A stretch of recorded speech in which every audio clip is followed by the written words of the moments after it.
Alright, so let's look at this next question from CAT 23 slot 1. Many people believe that this is notoriously one of the toughest questions of this lot, but only because they try to follow the conventional method of solving such questions where they square both sides and try to eliminate the square root sign and write everything in terms of x or x square. So that will obviously make things complicated. Let's look at multiple ways of solving the question where we'll look at a slightly convenient method of dealing with such questions. First method we'll see is a slight improvisation of the conventional method where we square both sides.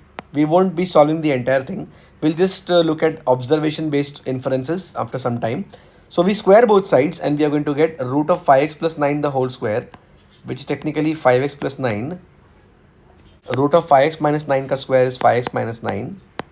So this was a plus b the whole square. We have found a square and b square. The next part is plus 2ab. So 2 root 5x plus 9 into 5x minus 9. This entire thing would be square of the right hand side. The right hand side is basically 6 plus 3 root 2. So 6 plus 3 root 2, when we square, it will become 6 square 36 plus 3 root 2 square is 9 into 2 18 plus 2 into 6 into 3 root 2. Right. Now let's observe something very interestingly, guys. 9 and 9 gets cancelled. 5x plus 5x is 10x plus 2 into root something is equal to, this is 36 and 1854 plus 2 into 6 into 3 root 2 is like 6 into 3 18 root 2. So 2 into 18 can be written as root of 18 square into 2 inside the root sign. Now the right hand side and the left hand sides have become almost alike. Okay, 10x is equal to 54 plus 2 into root something plus 2 into root something. So the two terms are kind of identical. This should be equal to this and 10x should be equal to this. So you equate 10x with 54 directly and you get the value of 10x as 54.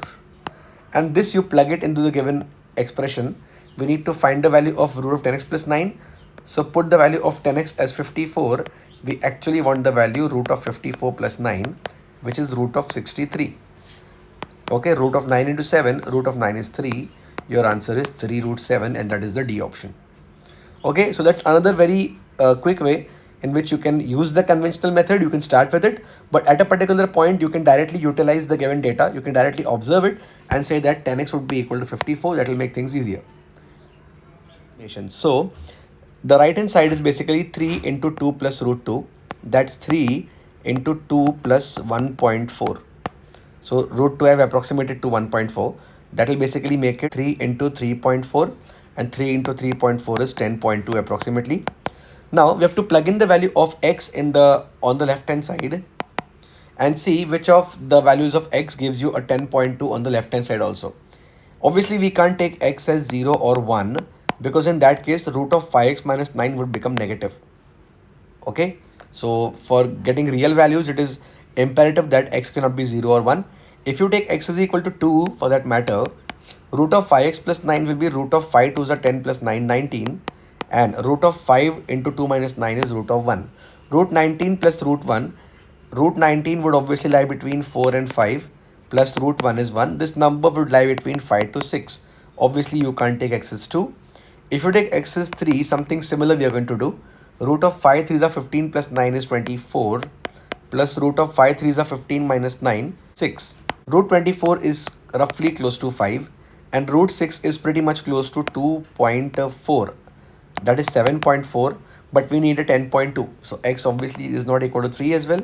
What if we put x is equal to 4? If you put x is equal to 4, the first part becomes root of 5 4s are 20 plus 9 29 plus root of 5 4s are 20 minus 9 is root 11. Root 29 is basically fairly close to 5.5 or 5.6 roughly, and root 11 is fairly close to 3.2 approximately. So that makes it an 8.7, but we are still far apart. Let's try by putting x is equal to 5. That makes it square root of 25 plus 9 root 34 plus square root of 25 minus 9 16. Root 34 is fairly close to 6 5 point something, and root 16 will be 4, that is 10, fairly close to 10.2. So we can approximately say that x is equal to 5 for this particular question. And now we need to plug in the value of x as 5 in this expression, root of 10x plus 9. So when you put x is equal to 5, root of 10 into 5 plus 9 is approximately root 59. And this can be approximated to a 7 pointish or 7.7 or 7.8 approximately. And now the last step is to find out the values of the options. Which of these is close to 7.5 is our answer. So 4 into root 5 is 2.23. That's 9 point something. No, not 7.8. 2 and root 7. Root 7 is roughly 2.7ish or 2.6ish. That's 5.4. No, not 7.8. 3 root 37. 3 root 31 is root 31 would be fairly close to 5.5. So 5.5 into 2 is 10 or 11. That's not 7.8. Root 7 we have taken as basically not 7.8. Root 7 we have taken as basically 2.7. So 2.7 into 3 is 8.1. Yes, fairly close to 7.8. And that's how our answer is option D, 3 root 7. Okay, now this may look to be a very lengthy method to many people, but if you generally have a habit of solving the questions by approximating, yes, you can use this method. Besides, I have written down each and every step. I have explained to you by putting every value, by writing the values of x and stepping everything. But if you're actually solving, you can do many things fatafat mentally. So you can also save the hassle of writing everything down. So yes, this is also a fairly good method to answer this question. Alright, so after looking at the first and the second methods, the question seems to be slightly discouraging, but let's look at the God level, the simple approach to solve this question very easily.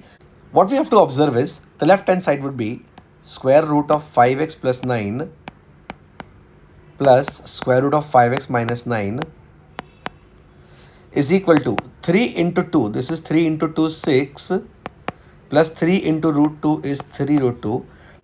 The terms on the right hand side, 6 and 3 root 2, we will write them as pure surds. 6 is basically root 36 plus 3 root 2 is square root of 3 square 9 into 2, 18. And now if you observe carefully, root of something plus root of something is root of something plus root of something.